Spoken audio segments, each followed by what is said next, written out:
Hey everyone, welcome back to The Explainer. Today, we're diving into an operation that happens thousands of times a year all over the world, completely out of sight. We usually think of cleaning as a pretty simple chore, right? Sweeping the floor, wiping down a counter. But when it comes to the massive cargo holds of global bulk carriers, cleaning is anything but simple. It is a fascinating billion-dollar logistical reset. Between dropping off one load of goods and picking up the next, these colossal steel environments have to be perfectly neutralized. And doing it wrong? Well, that can bring the global supply chain to a screeching halt. Okay, let's take a quick look at our roadmap for today. We're going to hit 5 main stages: the stakes of ship cleaning, the 5 levels of cleanliness, the art of hold washing, barrier coatings and protection, and finally, preventing marine pollution. Let's get right into it. Section 1. The stakes of ship cleaning. Now, it is absolutely crucial to understand upfront that failing to properly clean a cargo hold isn't just a minor mistake where someone gets a slap on the wrist. It's a catastrophic operational failure.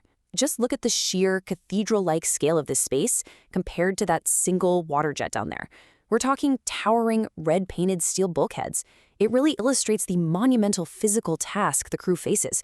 They're basically battling gravity, massive surface areas, and super stubborn chemical residues, all while floating out on the ocean. So it begs the question, how do you actually wash a steel room the size of a cathedral? Imagine trying to scrub down a skyscraper from the inside, knowing that missing a single square inch could ruin your next gig. It's a totally unforgiving space, and the margins for error are virtually non-existent. Because if you get it wrong, the stakes are huge. A dirty hold leads to massive cargo damage claims, strict non-compliance penalties, and severe environmental pollution. Plus, devastating operational delays. Think about this. If you're pulling into a port with strict biosecurity laws, take Australia, for example, a microscopic biological trace of your previous cargo could cause border authorities to completely reject your shipment. Literally, a tiny handful of leftover dust can derail a global delivery. Which brings us to Section 2, the 5 levels of cleanliness. You see, in the maritime world, clean is not just a simple yes or no. It's a highly specific recipe mapped out by industry standards. The crew basically has to prepare a completely different mixing bowl depending on the charter.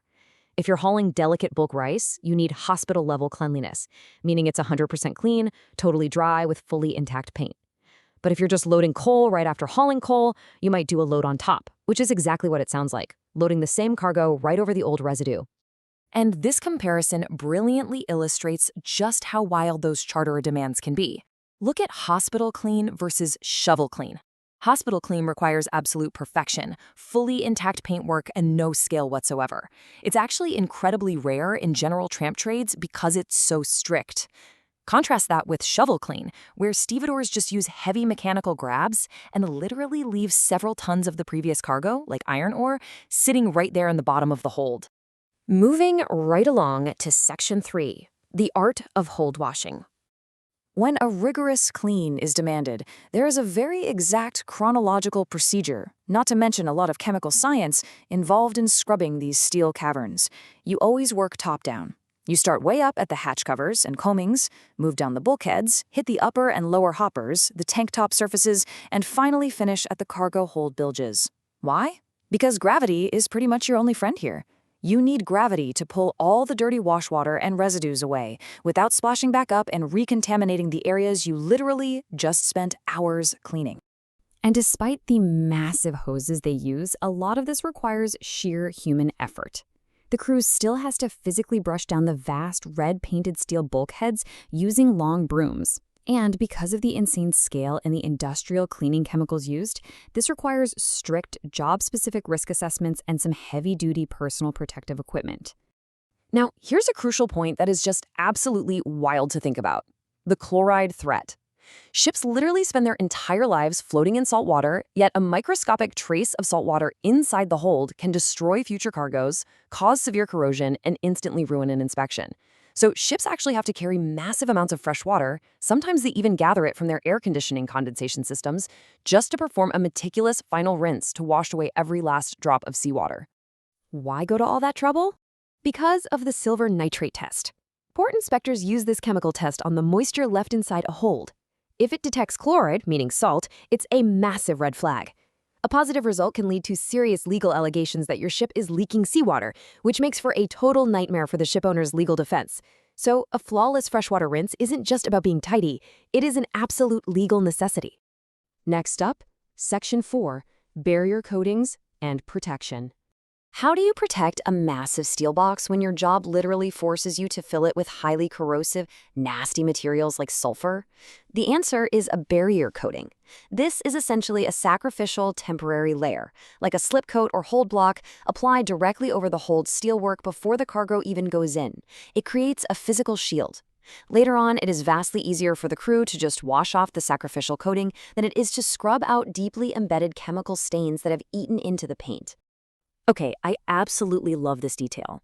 One of the traditional barrier coatings used for corrosive cargoes is a simple lime wash. But you know this secret ingredient crews often mix in?